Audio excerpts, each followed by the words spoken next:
It's 7:08 on a Saturday morning. Caleb Morrison is staring at a photograph on his phone. It was posted at 11:43 the previous night. 12 people at a rooftop bar in Denver, Colorado. 12 people, he knows most of them well, 2 of them closely, one of them as well as he has ever known anyone. Laughing, drinks raised. The specific, warm light of a night that was clearly somebody's idea and clearly involved a guest list. He was not on it. He is 38 years old. He has lived in Denver for 6 years. He knows every person in that photograph. He was not called, not texted, not mentioned. The photograph has 47 likes. He was tagged in none of them. He puts his phone face down on the nightstand, picks it up again, looks at the photograph again. He is not dramatic by nature. He is a structural engineer, a profession that selects for precision, for patience, for the kind of temperament that trusts load calculations over instinct and measures twice before committing to anything permanent. He does not spiral easily. But this particular photograph, on this particular morning, is doing something that load calculations cannot fix. It is landing in a place that has been accumulating evidence for longer than he has been willing to admit. Evidence of a pattern, evidence about specific people in his life, evidence that something he believed to be mutual has been, for some time, considerably more one-directional than he understood. He doesn't know yet what to do with that. He doesn't know yet that what he needs is not advice about friendship, not a conversation about feelings, not the kind of soft resolution that makes a difficult thing comfortable again without actually resolving it. He needs a framework. Specifically, he needs the framework that Marcus Aurelius was using 2,000 years ago when he wrote in private, for no audience, with the unsettling honesty of a man accountable only to himself about exactly this kind of person, exactly this kind of betrayal, exactly this kind of mourning. This is the story of how one man learned to read people correctly, protect himself without bitterness, and build the kind of inner circle the Stoics called the only wealth worth having. And why almost everything you've been told about handling fake people is getting the direction wrong. Before the framework, before Caleb's full story, one thing needs to be said directly. The popular advice about fake friends has 2 speeds and both of them are wrong. Speed 1, confront them, call it out, have the honest conversation and give the relationship a chance to correct itself. This sounds mature. It occasionally is. More often, it delivers the satisfying feeling of having said the true thing to someone who was never going to receive it honestly and then leaves you with the same person in your life, now defensively aware that you've assessed them, managing you more carefully than before. Speed 2, cut them off, immediately, silently, with the clean decisiveness of someone who has moved beyond needing to explain anything to anyone. This sounds strong. It occasionally is. More often, it is reactivity, wearing the costume of strength, the emotional exit that feels like power, but is actually just pain that ran out of patience. Neither of these is what the Stoics recommended, because neither of them begins in the right place. Both of them begin with the other person. The Stoics always began with you, not your feelings about the other person, not your assessment of their character, not your plan for what to do about them. Your own clarity. What do you actually know? What can you actually verify? What is the honest inventory of what this person has been consistently, across time, under conditions that reveal character rather than what you hoped they were or feared they might be? That is where the Stoic framework starts. And it starts there because a decision made from clarity is categorically different from a decision made from hurt, even when the decision itself is identical. One of them is yours. The other is a reaction. The Stoics insisted on owning their decisions. Caleb Morrison had been a reliable person his entire adult life, not in the soft sense, in the structural sense. The way a well-designed beam is reliable present when load is applied, consistent under pressure, not dependent on favorable conditions to do what it was built to do. He showed up for dinners, for moves, for the 2 a.m. call, when Marcus, one of the 2 people he considered genuinely close, had a situation with his marriage that required someone physically present rather than reassuring over text. Caleb drove 40 minutes at 2 a.m., sat with him for 3 hours, drove home at 5:15 and went to work at 8. He had done versions of that for 9 years. The photograph was not the first data point. He could trace the pattern backward if he was honest about it. Marcus had missed his birthday dinner 2 years running, once with a legitimate reason, once with a reason that was plausible but had never quite sat right. He had been slow to reciprocate the kind of specific, costly investment that Caleb made without calculation. When Caleb had gone through his divorce 18 months ago, a period that cost him 6 months of consistent functioning and required the kind of steady presence that true friendship demands, Marcus had been present for about the first 3 weeks. After that, consistently elsewhere. Caleb had not confronted any of this. Not because he lacked the courage, because he lacked the framework. He had a diffuse feeling, the kind that accumulates quietly in the gap between what you expected from a relationship and what it actually delivers. But diffuse feelings are not actionable. They are just uncomfortable. And the discomfort, in the absence of a framework, tends to produce one of two things: either the confrontation that resolves nothing, or the suppression that lets the dynamic continue unchanged at increasing cost to the person doing the suppressing. Caleb had been suppressing until the photograph. The photograph was not, by itself, a catastrophe. It was one night, one gathering. There were explanations he could construct several, but the photograph was a mirror. And what he saw in it, for the first time with full clarity, was not just an excluded night. It was the entire 9-year architecture of a one-directional investment.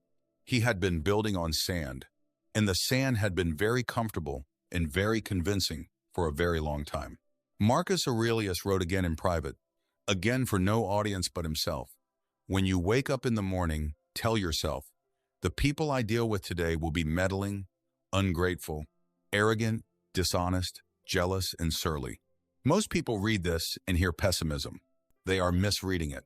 This is not pessimism. This is preparation. Marcus Aurelius was not instructing himself to expect the worst from people or to approach relationships with suspicion. He was instructing himself to remove the shock, the specific destabilization that comes from expecting people to behave better than they are currently capable of, and then being repeatedly surprised when they don't. The shock is where the damage happens. Not the behavior itself, the shock. When a friend fails you in a way you did not anticipate, the pain has two distinct components.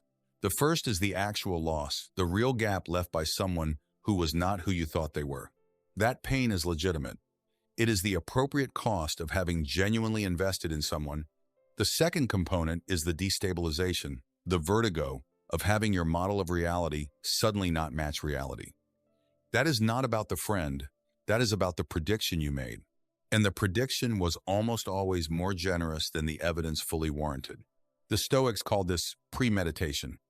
Premeditatio malorum. The deliberate, honest consideration of what people in life are actually capable of, held not to generate despair, but to eliminate the specific suffering that comes from surprise. Caleb Morrison was not suffering primarily because Marcus had gone to a rooftop bar without him. He was suffering because he had built a 9-year model of Marcus that the rooftop bar had just quietly contradicted. The first Stoic rule for dealing with fake friends is not about the friend. It is about the model. Be honest about what the evidence actually supports, not what you want to believe, not what was true 18 months ago or 9 years ago when the friendship had different energy. What the consistent, accumulated, cross-pressure evidence of recent years supports as an accurate description of this person's character and investment. Do the honest audit, not to punish the person, not to build a case, to see clearly. Clarity is always the first move. Epictetus had a taxonomy of human relationships that most people have never encountered, and that reorganizes every social confusion the moment you understand it. He divided the people in your life into 3 categories. Not by how much you like them, not by history or shared experience or the warmth of your feeling for them. By function. Not what they are to you emotionally, what they actually do, consistently, over time, under conditions that reveal character. Category 1. Friends of virtue. Seneca described these in his letters with a specificity that most people reserve for describing extraordinary things, which tells you exactly how rare he believed them to be.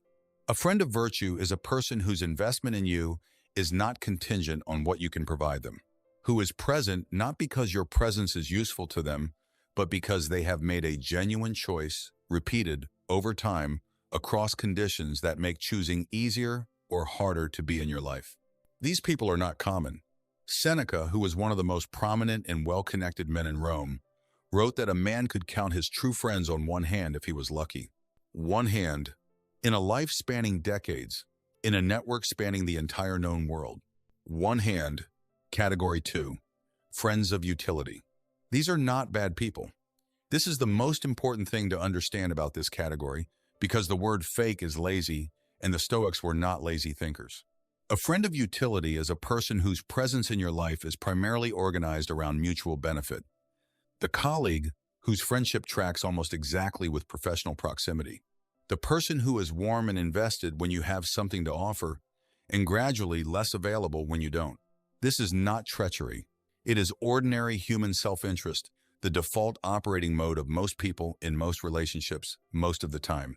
Not because they are malicious. Because genuine virtue is difficult and most people are not consistently practicing it. The failure with friends of utility is not theirs. It is yours when you mistake them for category 1. When you give them the investment level, the trust level, the emotional exposure level appropriate to a friend of virtue, and they give you what they are actually capable of giving, conditional, circumstantial, comfortable when convenient. The mismatch is the injury, not the person. The miscategorization. Category 3, friends of pleasure.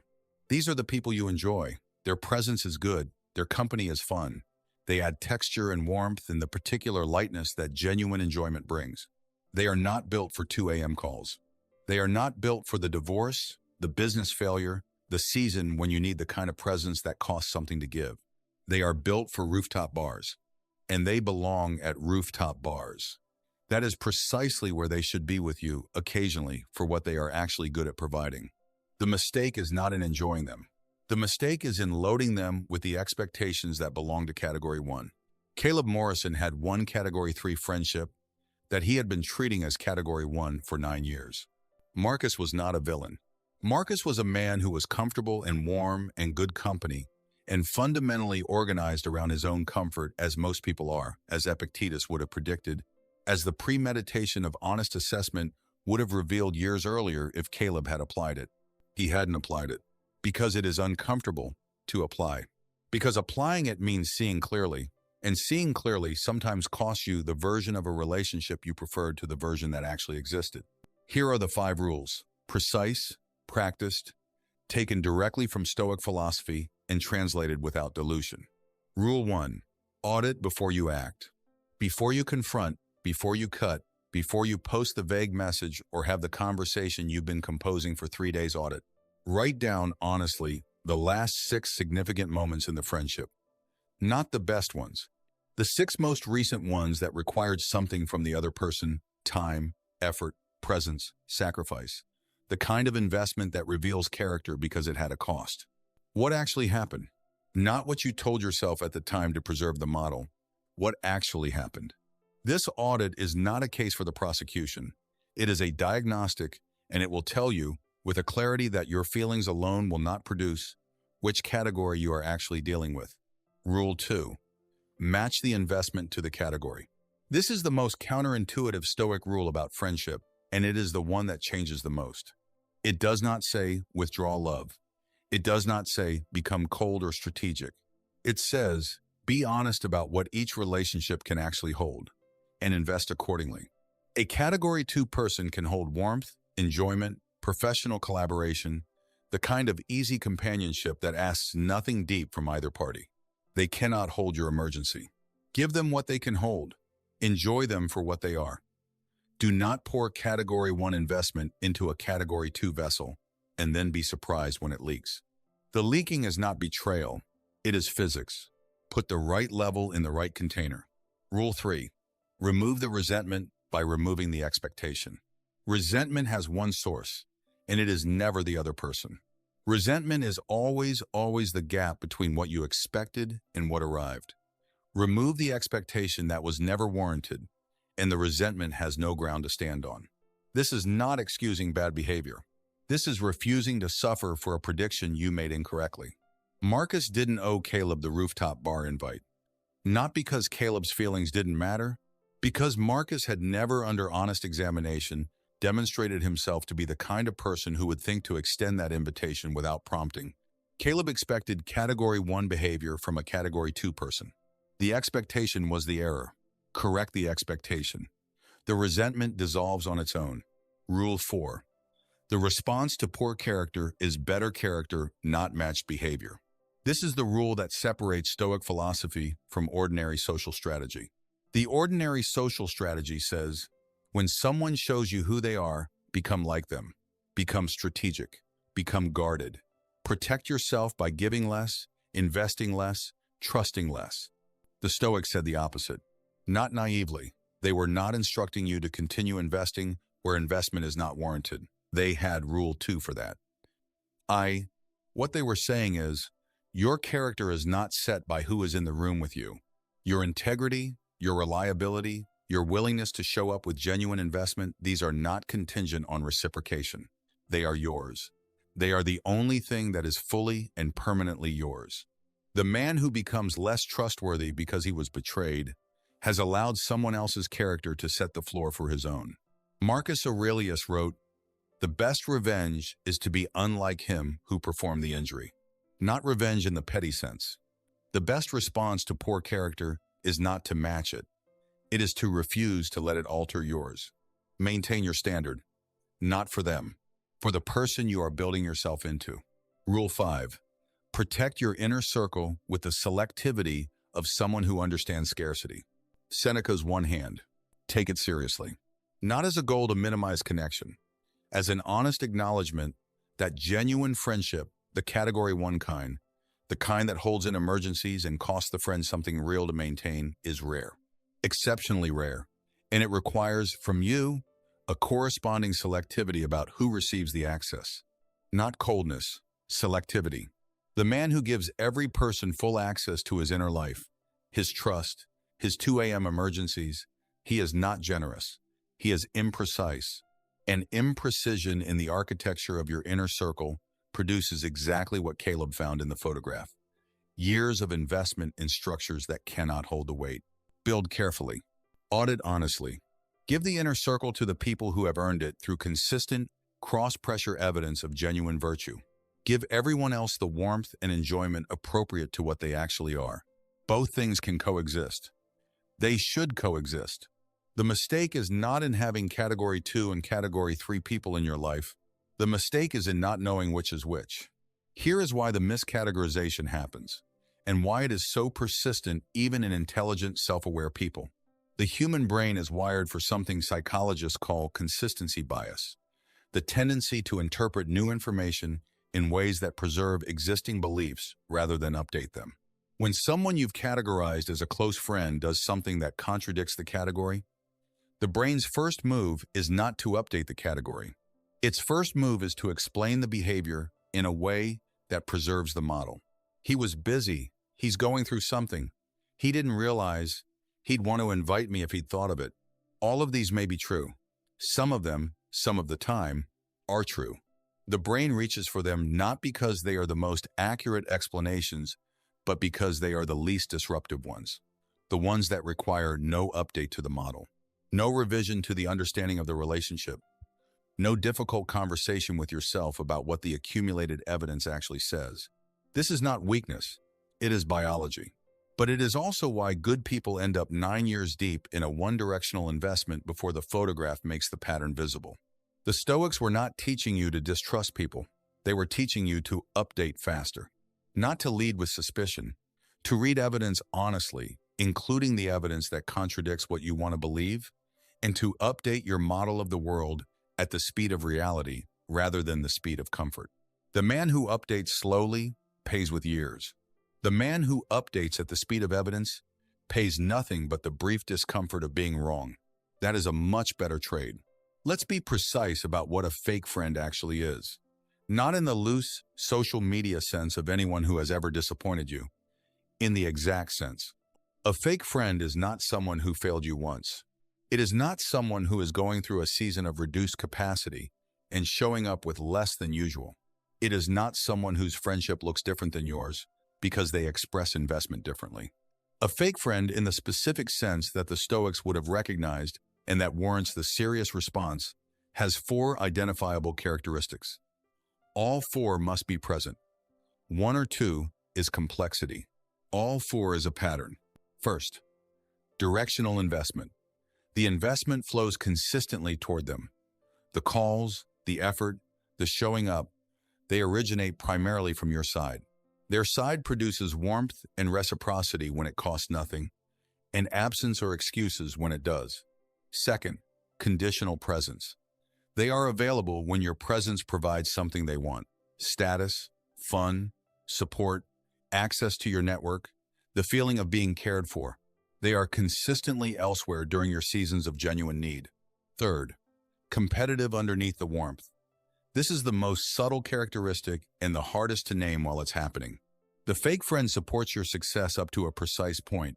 The point at which your success might exceed theirs, might make you less available to them, or might shift the social dynamics in a direction that doesn't serve them.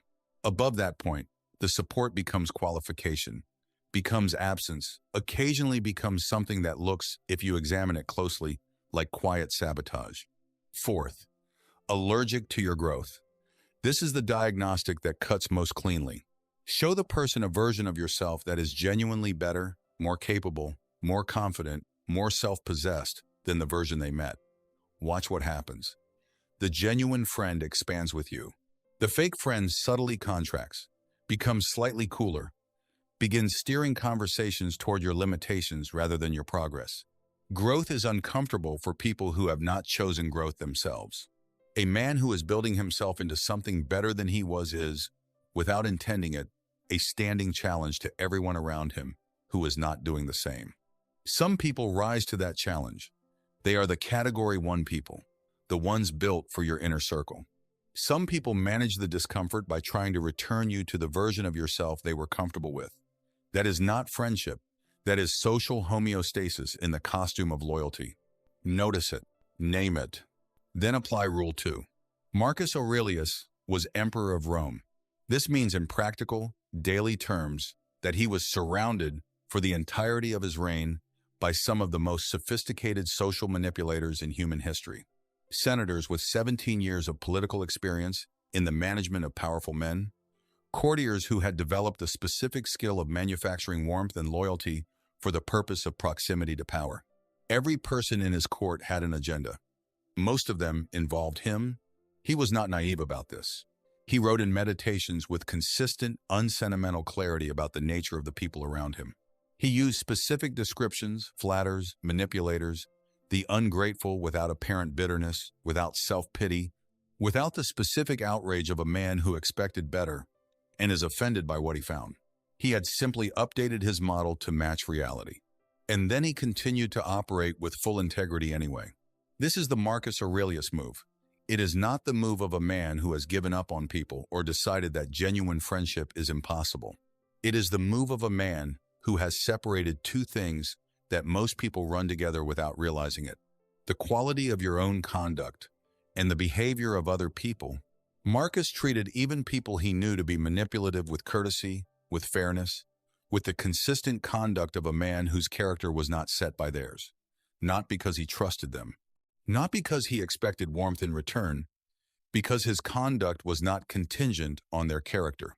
His standards were his own, not portable, not adjustable, based on who was in the room. This is the most powerful response to a fake friend that exists, and it is not a response to them at all. It is a statement about you. Treat them with the warmth appropriate to their actual category. Give them the investment level their behavior warrants. Remove the expectation that was generating the resentment, and maintain your character at the standard you would maintain it regardless of who was watching. That is not forgiveness, not in the therapeutic sense. It is something colder and more powerful. It is the refusal to let their floor become yours. Let's be honest about what it costs to get this wrong. Not emotionally, concretely. Research on social networks and individual performance consistently shows that the people in your immediate inner circle, the 5 to 7 people with whom you have the most frequent, most substantive contact, shape your behavior, your ambitions, and your self-perception more powerfully than almost any other variable. More than education, more than willpower, more than motivation. The people you let inside the line are, in a very practical sense, setting the atmospheric pressure of your life.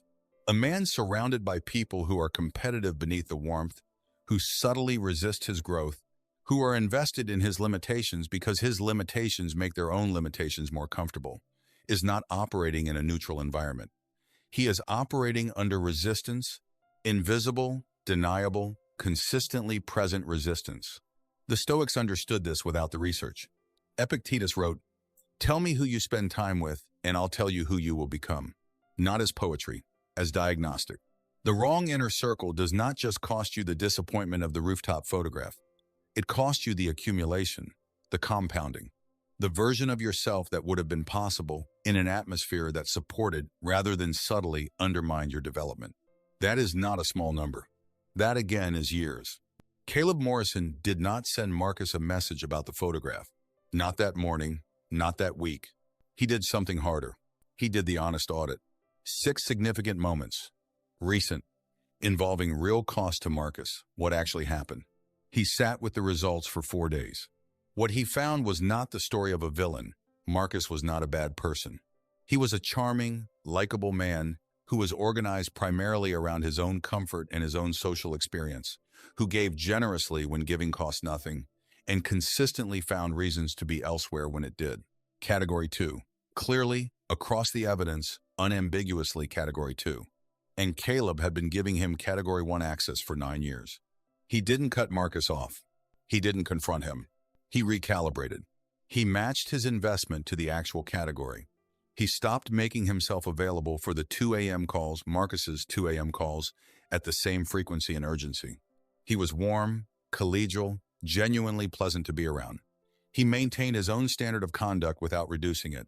He just stopped pouring Category 1 resources into a Category 2 vessel. And he started the audit on the rest of his inner circle. What he found, when he applied the honest framework rather than the comfortable one, was that 2 people out of the 12 in the photograph, out of the broader network he had been maintaining for years, cleared the bar. 2 people who had shown, repeatedly, across conditions that made it costly, that their investment in him was genuine and consistent. 2 people. Seneca's one hand. He invested in those 2 people with the full weight of everything he had previously been distributing across 12. 3 months later, he told one of them, a man named Theo, who had driven 40 minutes to sit with him during his divorce and had asked afterward if he needed anything practical, that he'd been recalibrating his thinking on friendship. Theo listened. Then he said, with the specific directness of someone who had been thinking the same thing for longer, "You've always given more than you've gotten, Caleb. It's good that you finally see it." That sentence landed like evidence, not of loss, of accuracy. He had always been capable of the Category 1 standard. He had just been deploying it imprecisely. Seneca wrote, with the exhausted clarity of a man who had lived long enough inside proximity to power to know exactly what it produces, recede into ipse. Withdraw into yourself. Not as isolation, not as the abandonment of human connection, as the primary move, the first move, the foundational move of a man who understands that the most important relationship he will ever manage is the one between himself and his own character. The inner circle matters. Choose it correctly, maintain it with honesty, give it the full weight of what you have to give. But the inner circle is built on a foundation that precedes it. That foundation is the man you have decided to be, consistently, regardless of who is in the room. Not the man who is reliable because reliability earns him approval. The man who is reliable because reliability is who he is. Not the man who maintains standards because standards generate reciprocation. The man who maintains standards because his standards are not for sale at the price of someone else's comfort. That man, the man who has withdrawn into himself in Seneca's sense, who has located his character in the jurisdiction that cannot be reached by any photograph, any guest list, any 4-sentence text, that man is not vulnerable to the fake friend. Not because he is invulnerable to loss, because he carries the thing that matters inside the line, where no rooftop bar can follow. Before you close this video, I want you to do the audit, not a general reflection. The specific audit. Think about the person in your life who has been feeling slightly off for longer than you've been willing to examine. The one where the feeling is quiet but consistent. The one you keep giving the benefit of the doubt. Write down the last 6 significant moments. the ones that required something real from them. What actually happened? Not what you told yourself at the time. What actually happened? Look at the pattern. Then apply the categories. Honestly. Not to build a case against them. Not to end the friendship dramatically. To see clearly. And once you see clearly, match the investment to what the evidence actually supports. Not less warmth. Not coldness. Precision. Give Category 1 access to the people who have earned Category 1 access. Give Category 2 and Category 3 the warmth and enjoyment they're genuinely built for. Stop pouring the irreplaceable resource of your genuine investment into vessels that were never designed to hold it. The Stoics did not build philosophy about friendship because friendship didn't matter. They built it because nothing matters more, and nothing is more commonly mismanaged by people who were never given the correct framework for reading what they were actually dealing with. You have the framework now. Use it. If this reached something real, if you recognized yourself in the photograph, in the 9-year audit, in the specific texture of giving more than you've gotten for longer than you've admitted, share this with someone who needs the framework. Subscribe if you want more, not for the numbers. Because the inner circle you build from here deserves the best version of the person building it. Go build that person first.